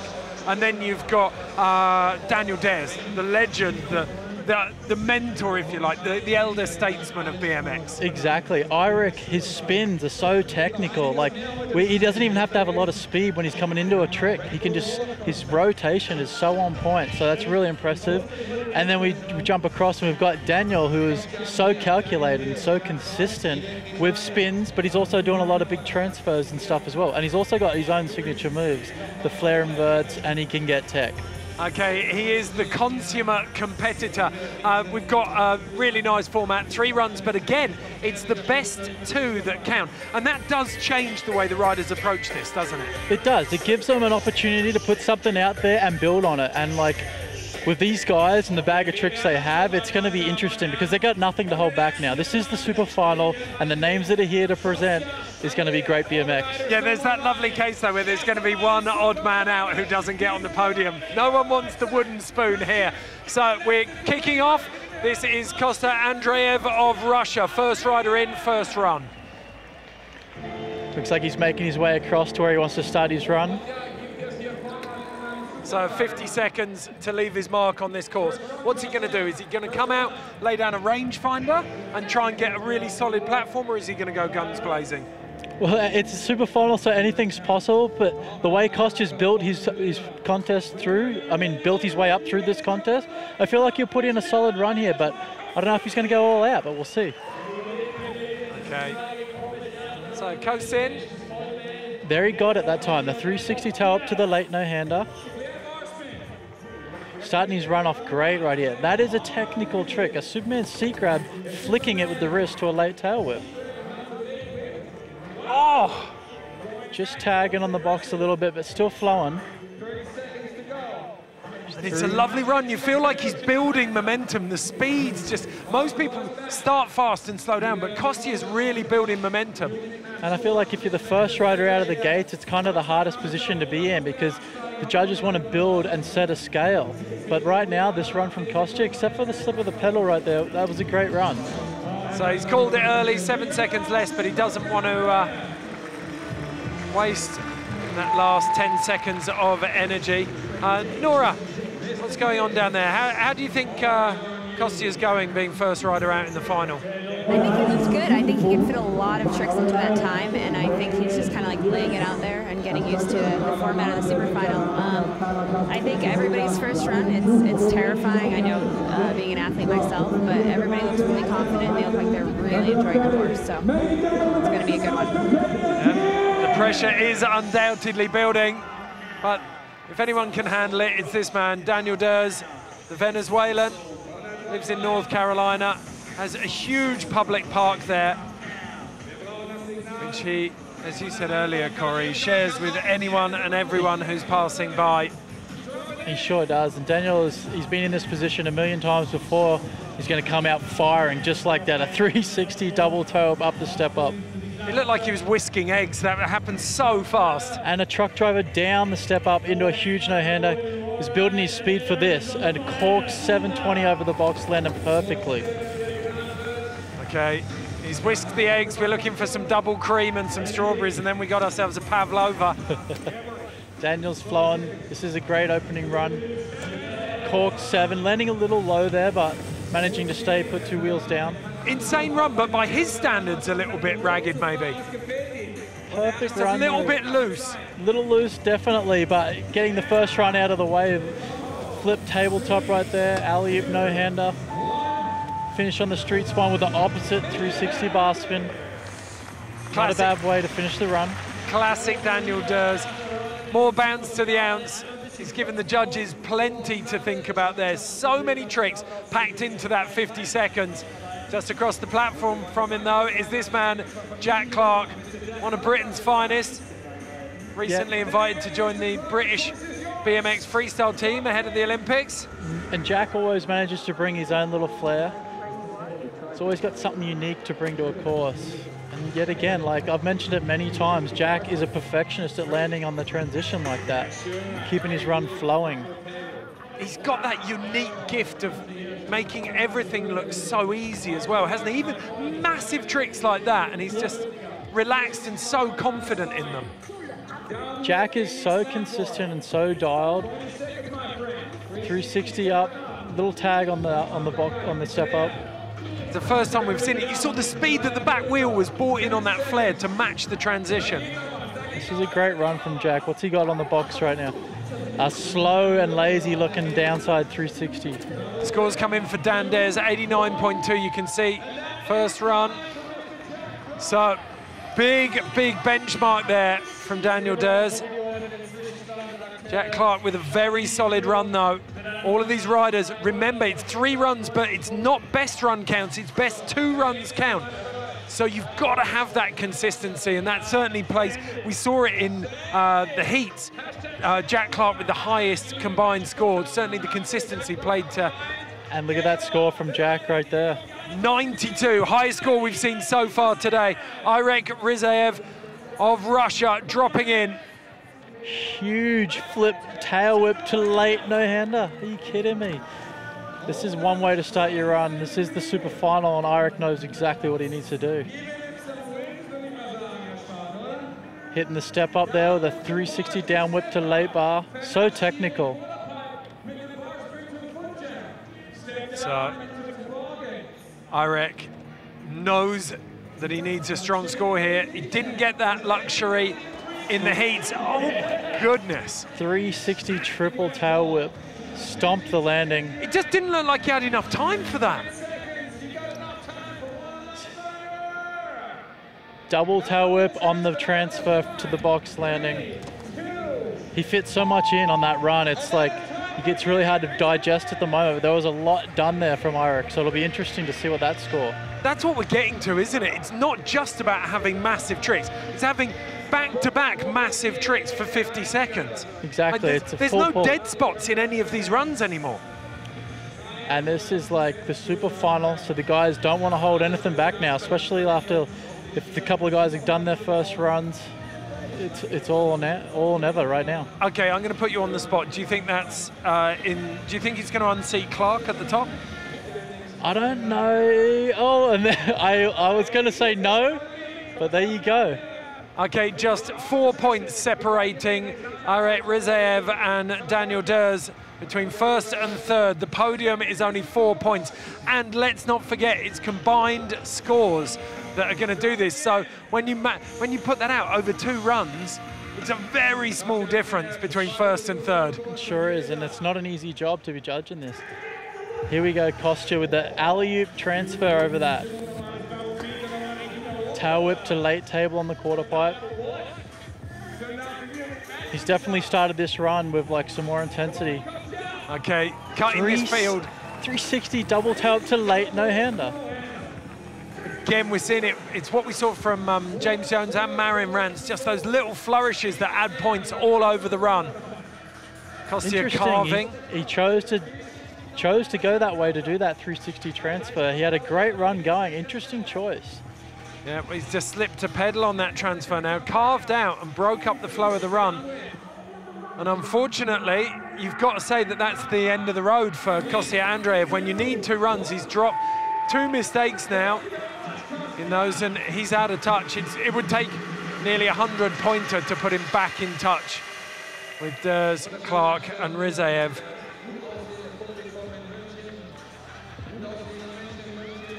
So the lawn's filling up here in the Olympic Park. What's going on down on the course, Nora? That atmosphere must be building now. This session is starting to heat up. Yeah, it's getting intense, especially going on to the third and final runs. Eirik came through with that killer run, and so I think he's looking pretty happy. And I think it's really strategy, and it's really knowing what to do and using your time and using your run, you know, to the best that you can. So we're gonna see what they can pull out, but it's been really exciting. You had a chat with Dhers earlier on. What's his strategy? Did you ask him what he's thinking of doing in the finals? Daniel seemed to be just, you know, prepping mentally for the contest, but he seemed good. He seemed calm. I think this for him is such a for how long he's been doing it. I think it's really natural for him to just go in and do his best, especially with like the young kids. So it's really wild to watch. Okay, it's routine for Dhers. He's been stepping it up during this run. He 360 tail whip down the street, down the step up, and then went straight into the box with a corked 7 no-hander. That's the thing. We've seen so many people starting to fall down as the pressure mounts. Big trick, big trick, big trick. But Dhers just doesn't do that, does he? Daniel has definitely stepped it up in this run. He's filled every bank, every section of the course with a trick, and he's landed super clean. This is a massive run. Okay, and he hasn't taken his foot off the gas all the way to the buzzer. He has charged through that run. And what's lovely with the super final, just 4 riders, the intensity and the speed that you'll get in your runs, it's turning into a session now, isn't it? It sure is, and that's one of the best formats you can have for a contest, is when it becomes a session. And Daniel, I feel like, just laid down the best run right there. He just killed it. Now we got Jack, though. Yeah. Back to back, like a proper session. Okay, so Daniel Dhers will watch on as Jack Clark drops in. He knows that he just got a 91.4, so Dhers moves into first place for now. But in 50 seconds time, it could be all change again. Truck driver over the long and low box. Alley-oop onto the wall, getting plenty of speed for the box. Such a cool trick, such a nice looking trick. Jack does that. 360 tail whip to a tabletop. It's lovely getting those close-ups as well, because you see how busy he is in the air. And I can mention it all day long. Jack lands so smooth and catches so much transition that he just flows. That was the first mistake we've seen from him, though. That tiny little foot slip. Be interesting to see how it affects his score, because Jack's been laying it down. Finishes on the big box with a truck driver to late no-hander. 540 table, and he noses it in. Oh, and he took off before the buzzer, so that one should count. Oh my goodness, these guys have been going back to back, taking each other's scores over. Like, one tiny crack in Jack's riding there, though.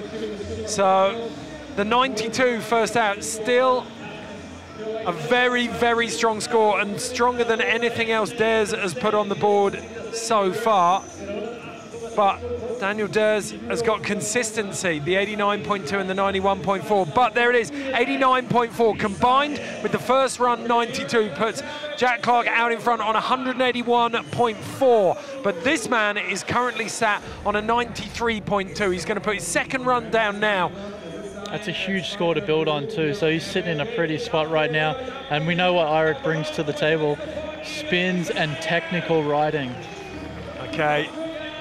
Gas mark 6, we're starting to turn up the heat in the kitchen here. Huge flip combo over the big box, straight up.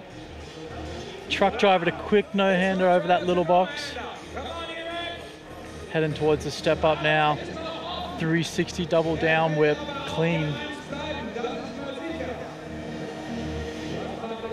Toboggan down the step down, keeping plenty of speed. Going for the big box right now.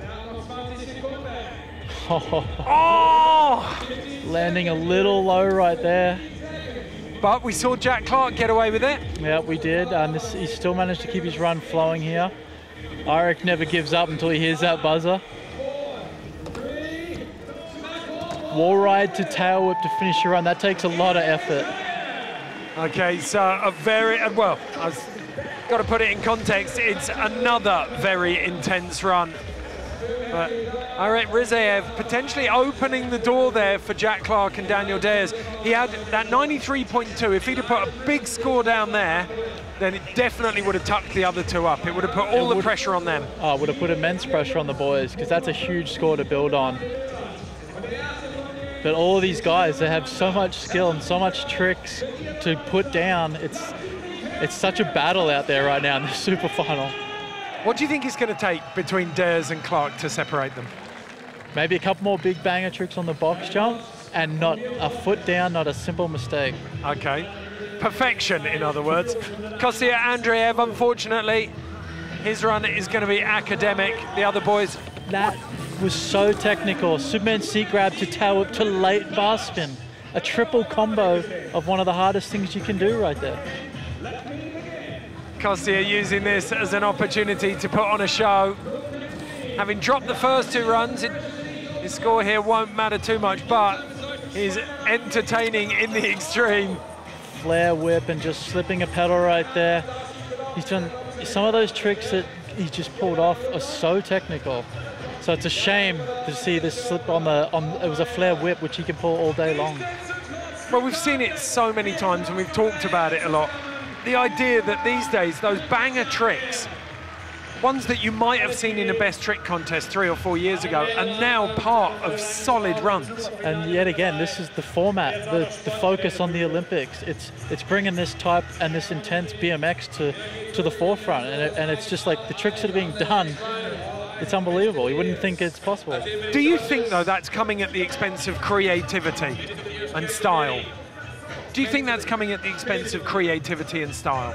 I feel like it is. It's like there's a piece of BMX that this is showcasing, and then there's a whole other side of BMX. So it's really interesting, but that's the Olympic side of BMX. And these guys know that's a format that they have to fulfill. So that's what they go out and do. Well, Daniel Dhers, the most experienced BMX park rider in the world. 5 X Games gold medals, 4 Dew Tour overall BMX park titles. He knows better than anyone what it's going to take to win here. Daniel is no stranger. He's done that many contests and had such great results. He just knows what he has to do, and he's so confident with what he does. One of the most consistent guys out there.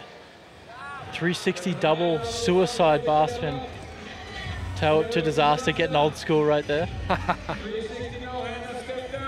That's the thing, when you get to Dan's age, then you've got a massive bag of tricks to draw on. Corked 720 can landing perfectly. Beautiful, he measured the rotation perfectly, didn't he? And like Daniel is these courses, this box jump to the street spine, it's his ammo, you know. He goes out there and does this, like a front flip over the street spine, like that's Daniel's style. We've seen people struggling with front flips over that long and low box, like do it over the spine. Yeah, he manages to take away the travel distance but still gets plenty of transition, so technical riding from Daniel, and he knows how to put together a run. Well, it's a testament to all of those years of experience that he can keep cranking up the energy over the course. He's done 6 runs now, 3 in the heat, 3 in the final, and each one has been different and improved on the last. Exactly, and that's what will put you on top of the podium. That's Daniel. He's so consistent and creative, and he just puts together the perfect recipe.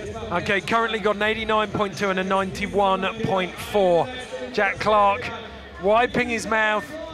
Imagine it's a little bit dry at the moment. Those nerves are going to be kicking in, but...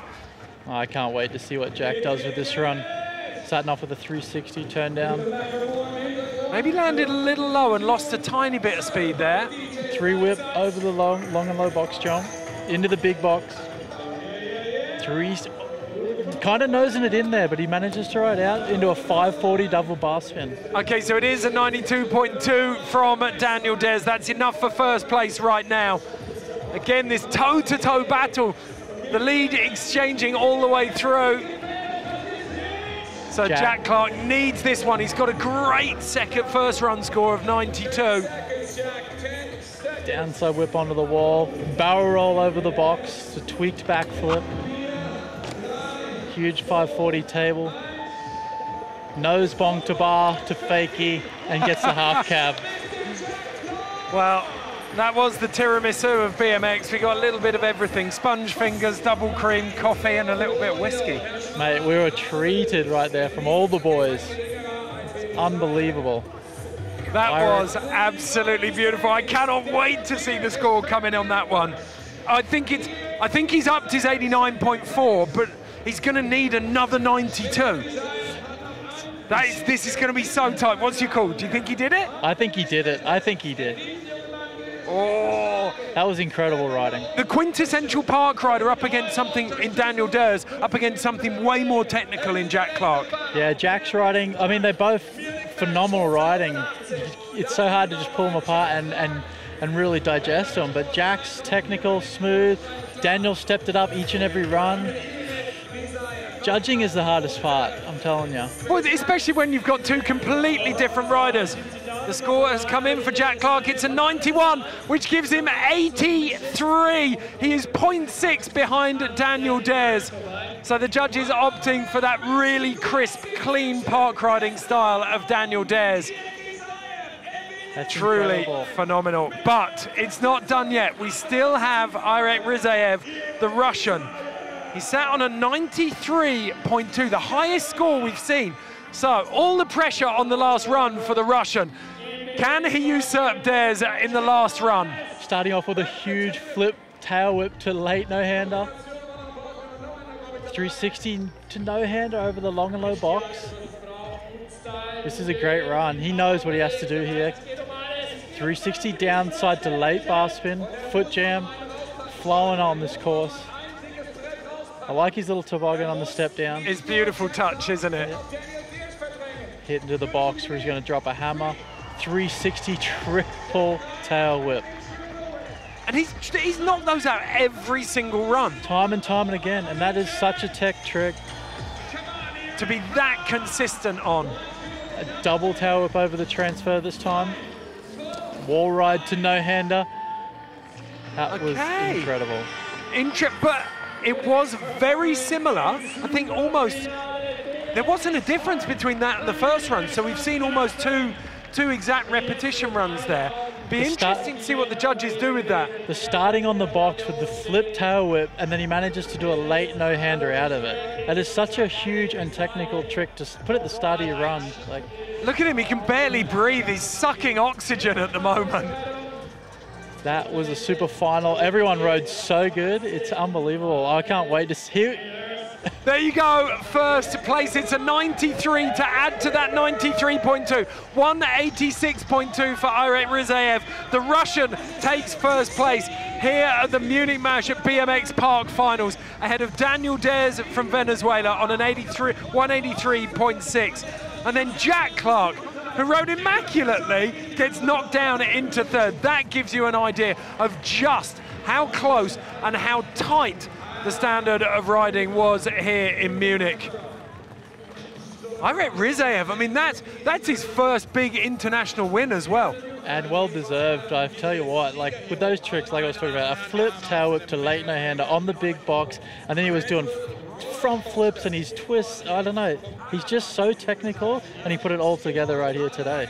Yeah, and he didn't do it the easy way either. The heats, he took his third run, but then he qualified in first, and then he left it to the last minute here again as well. There it is, that triple tail whip 3. He's just doing that again and again and again.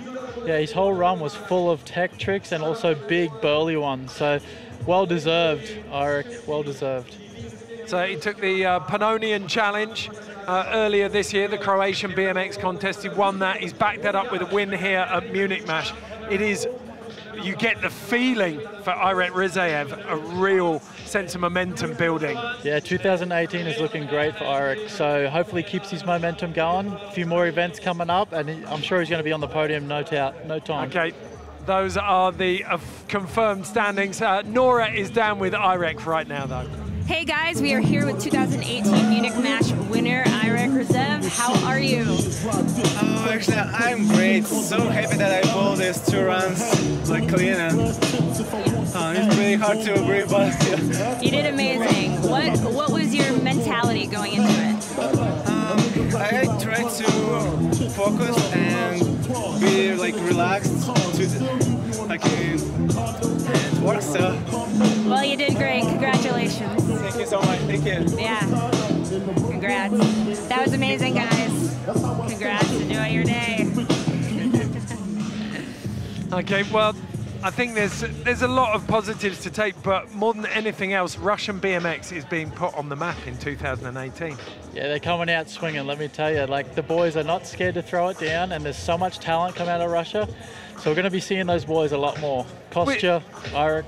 Yeah, we've seen it a lot. I mean, we've talked about it throughout. It's been a constant theme, and it's you can't ignore it anymore. Tokyo and the Olympics are coming, and the style of riding that we've seen there, people are starting to push so hard.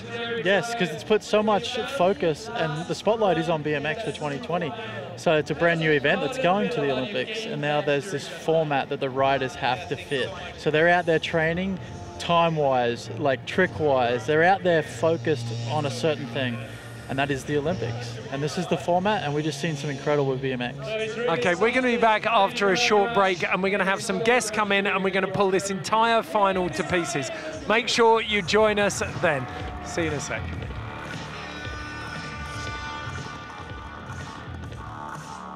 Yeah.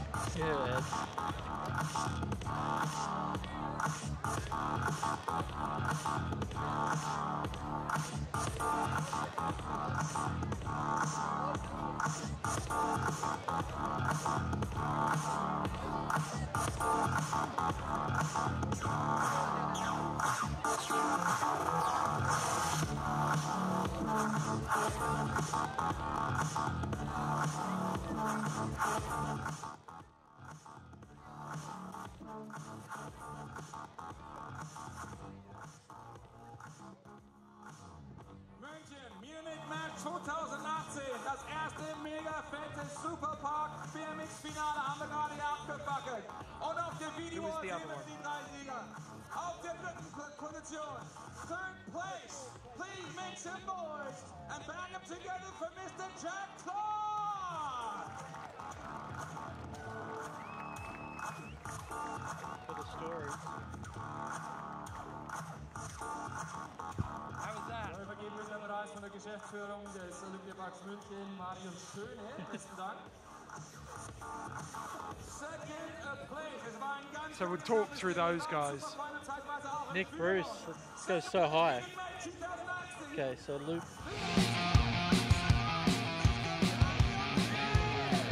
Hello and welcome to the Munich Olympic Park for Munich Mash here in Germany. This is the post show where we've got some special guests and we're going to be pulling apart all of the BMX final. It's just gone down and the energy it created was truly phenomenal. I mean, you bigged it up at the start, Corey. You said that this is one of the big events that's now starting to feed into the Olympics, where we get a glimpse of exactly how high the standard of riding is getting, and it didn't disappoint. No, not at all. And yeah, like the Olympics is a focus point right now for BMX, and it's park-based. There's a format they're looking for, and these riders get to go home and perfect it and bring exact runs, exact tricks, or exact set lists to the event. And that's what we've seen here today. And there's no room for maybe I'll put this mellow trick here. No, there's no holding back. Yeah, it was absolute bangers, all killer, no filler. We can go and take a look at some of the riders who didn't make it through from the heats. And I think we're going to kick off with Brandon Lupos, the Australian. I mean, he's had some big podiums this year, but he came out here guns blazing. He just couldn't put 3 runs. You need 2 of your 3 runs down, and he just missed out. Exactly. He had a bit of unlucky trouble there. Like his bars slipped in one of his runs and whatnot. But here he is, like absolutely slaying the course, heading into the big box. Tricks like that, the 360 triple toe up. That's what you need over those box jumps. Well, that was what we saw Iret using to such devastating effect in the finals. But yeah, also Brendan had a rough go of preparation. Airline lost his bike, didn't get hardly any practice time on the course, so he was out here just sending it. And tricks like that, cork 9 on the 2 900s in there, and that is someone who didn't make the final. He was also joined by Nick Bruce, your pick at the start of the event for the win. Yeah, Nick's been on a roll lately. Like he's been hitting a lot of events and just been on the cusp of like taking a win. So he's got a lot of momentum and tricks like that. Cork 720 no-hander over the box. And he had a couple of meters on everyone there. Yeah, and he's got his signature flare downside tail whip. And he went for one in the finals actually, with like 10 feet out and just under rotated. So just not his day today, but powerhouse riding, and there it is. Like just getting unlucky right there. But the height. He was incredibly lucky the way he landed though. Tucked that left leg underneath himself. Could have been a lot worse. Yeah, I'm glad to see he's all right. But Nick will be back at another contest, and he, like I said, he's on the verge of taking a win. One of the riders who you'd name-checked at the start as well, the Welshman James Jones, came out and again, he got bitten off in his second run. He took a big, heavy slam, but his riding, definitely something to keep an eye on. Yeah, I got to get out on the course, and he was already firing when I was out there, and I was just so impressed with what he was doing. Just height and technical, and he's always managing to do this late no-hander in all of his combos, which is so technical. Saw that huge. And he went for that disaster there. He'd gone for a flare on there before and just hung up, hadn't he? It did, and it looked like he hit the ground pretty hard. And it looked like he had a shoulder injury, but managed to come back and put together some more amazing runs. Like, and there it is again, that late tuck no-hander. Such a technical, and such like, to do it with like a split second before you're landing and catching perfect transition is technical. It's impressive. Well, you see it there. Incredible run, but a couple of small mistakes, and we talked about it a lot. The judges are just looking for those excuses. So the moment you have a tiny mistake like that where he's dropped that back wheel, then you're written off essentially. Exactly. It has to be a picture perfect run, and that's what it's going to take to get the win. And we don't want to give the judges any excuses, and you want to pull your perfect run and be done with it. Okay, we can move on to the finals now. In fourth place in the finals, it was the Russian Kosta Andreev, and he rode beautifully, and he was a classic example of huge tricks, but he just couldn't get the consistency in there with them. Exactly. I mean, fantastic riding, but just a couple little dabs of the foot. But he, yet again, like, also very technical rider, but managed to put some great runs together, but just those little slip of the pedals is what's going to cost you in the end. Okay, we got Daniel Dhers here. This was third place. Oh, it's still Costa. Costa. No, there's Costa. Yep, apologies, I saw the graphic, not the rider. But yeah, huge, but landing a little low there, and that's all it takes is one landing low to lose your momentum, lose your speed. And the judges are nitpicking every piece of this run. But still, not a bad day overall for Kostya. And yeah, he's been placing pretty well at events, so he'll be back to fire again another day. Well, we saw it. You can have those biggest tricks, but if you haven't got the consistency, then it means nothing. Nora's made her way back up. Nora Vasconcelos, you were skating on the Red Bull roller coaster in qualifying yesterday. Yes. You've doubled up for us, double time today down on the course. What did you make of the contest? I really enjoyed it. I thought that the overall riding was insane. I'm glad I do not judge things like this because I would be at a loss. Yeah, just really amazing. I think the course was really cool. A lot of huge transfers, especially from Daniel, and it was just like overall like very exciting.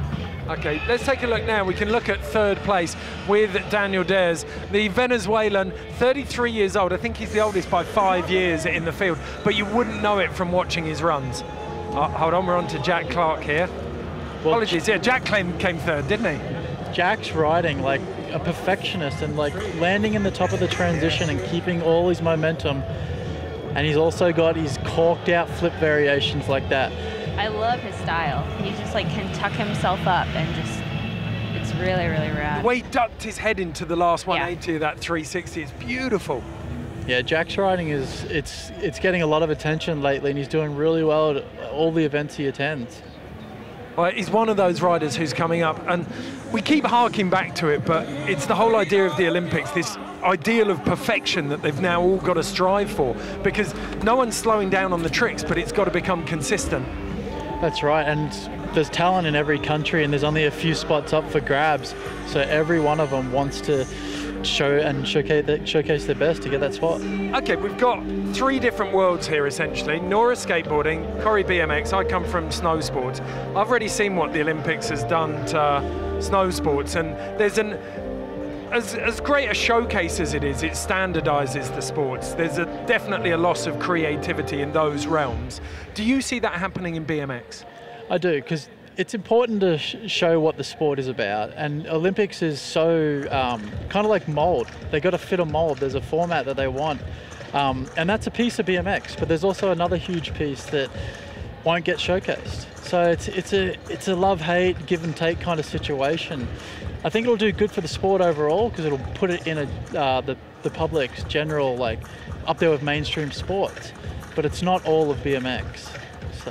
What about skateboarding, Nora? Yeah, I completely agree with Corey. I think it's one side of it. It showcases one side of it in a very specific way, but I think that skateboarding is so much bigger than just the contests and just specifically Olympic-style contests, which, you know, now we're seeing things like the roller coaster, which is very different than anything that's ever been seen. And that's kind of what I enjoy, because it's a little bit more organic, a little more unique, kind of caters to street, kind of caters to park. So I like that direction. We'll talk more about Red Bull roller coaster in a little bit. We can carry on looking at some of the highlights though. Second place was Daniel Dhers, the Venezuelan, easily the most experienced rider on the course, and he made it look easy in parts, didn't he, Corey? Yeah, Daniel is no stranger to doing what he does. He's he can be in a serious pressure cooker situation and just go out and just throw down and it'll be spot on. And this is what he's done here, like huge variations on those cork sevens. He's got quarter pipe variations. He can cover every aspect of this course in his sleep. So one of the most consistent riders you can count on. Well, it became a theme, didn't it? The battle between Jack Clark and Daniel Dhers, but ultimately it was the trick bag of Daniel that won over, I think. He was able to bring something new for every single run. Yep, and there wasn't any downtime whatsoever. Daniel fills every wall, every quarter pipe, every air with something. So it's quite important for the format these guys are riding to. And you said, Nora, that he was super relaxed on the deck. Yeah, he seemed totally unfazed, and that, you know, he had a plan, and I think he was pretty confident that he was going to execute it. So I liked how each run he grew on, and just the battle. There was kind of like a battle between he and Jack, and just the overall energy was really cool. But then you had Eirik come in, and he was kind of on his own, like trying to one up himself. So it was like really close. It was almost as if everyone had forgotten about Eirik Rizeyev. The Russian was kind of in his own battle as to whether or not he could land a run, and then third and final run he comes out under pressure and stomps this. It was phenomenal. Yeah, Eirik is he's got so much talent, and he's just out there. He doesn't have any expectations on himself, is what I think. And he's just waiting. He's that last rider. Like, we almost forgot about him, right? Comes out and just smokes them. It's so much skill, so much like composure for a young fella. So good on him. I think he deserved it in the end. Okay, let's take a look at that run now then. Eirik Rizeyev with his first place run.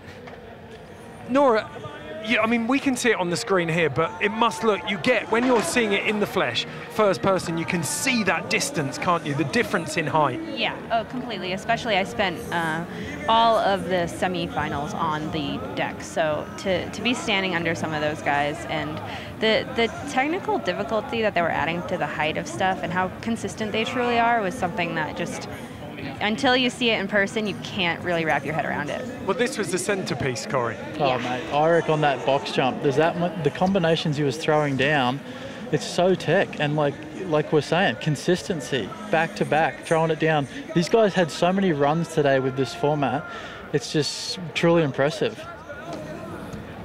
And like, here he is, non-stop till the buzzer beeps, and Eirik just rounds out his runs, like, no problem. Okay, welcome back to this man, Mr. Chris Pastras. What's up, guys? How's it, Chris? I like to call him the oracle of skateboarding. Make me sound so fancy. So smart. I love it. Well, Chris Pastras, you're going to be joining us at 5:30 local time here in Germany today. Tell us about it. Red Bull roller coaster. Red Bull roller coaster, a one-of-a-kind event. It combines elements of street skating, like with ledges and hubbas, like we've seen at Street League, with elements of a park terrain, like we've seen at Van's Park Series, with the bold corner and the big quarter pipes. I'm sure this lady knows a bit about it. So it's a super unique event, and it's fast. It's a little bit scary, so buckle up. I heard you talking about it. You said you were quite scared yesterday. Oh yeah, I think there's it's just a whole new thing, and that was the cool part. Was I don't think any skater who is in it had advantage over any other, because we have not really skated anything like this. So the speed was definitely the biggest factor, and the fact that you're on some sort of track. So the margin for error is really small, and when it comes to falling off, or just keeping yourself contained and getting down to the bottom. You weren't shying away from the speed, though. I saw you absolutely hauling down that course. We can take a look at the first place qualifier run from yesterday, though. It was a relatively unknown kid out of Florida, Jake Ilardi. This was so special, Chris. Yeah, Jake is not unknown in the States. He's been just destroying the amateur contest circuit for a year or two now. Won a border contest and just kind of, he's been sort of a breakout amateur. You see a 360 flip over the hip, and Jake's just, he's skated quite a few contests. So as you can see, he's got the flow and the consistency, and he combines street skating with super difficult park skating, like that 540 you saw there. I like the hood. It's the opposite of what we were just discussing with the whole Olympic ideal. It's non-specialist. It does let you get into a little bit of everything, even the mini mega ramp down at the bottom. Yeah, this is the future of skateboarding. Kids are growing up with perfect cement parks, and they're ripping both terrains. Okay, well, we're going to have plenty of action from Red Bull Roller Coaster. We have a 12-man final, well, 11-man and 1-woman final coming up at 5:30. We've also got a wakeboard final tomorrow afternoon at 2 p.m. Please join us for both of those. Right now, though, thank you very much, all of you, for joining us. That's it from the BMX Park Finals here at Munich Mash. We'll see you in a couple of hours' time for the Red Bull Roller Coaster. Money, money, money, man, and make it hard to concentrate. That's why these girls be mad. They say we never give them time, and every time she call, I just text her back some dollar signs. She hate that ish, and I hate that chick, but I love that chick at the same time. I swear it makes no sense. That's why dollars and cents take all my time. If I actually took the time to get us girls some time, I'd probably lose my freaking mind. It's just me and my bros talking commas and O's. El Destino is a bank on when we all on the road, and the one that I chose does get through my phone. I say I'll call you back, 'cause on the other line I got 16 bars. Yeah, I'm going there and riding shoddy with a couple bad twins. What you know about it? Yeah, I got the. Your shorty say I'm a nice fella. What you know about it? Yeah, I gotta make it to the top. Yeah, my team making moves.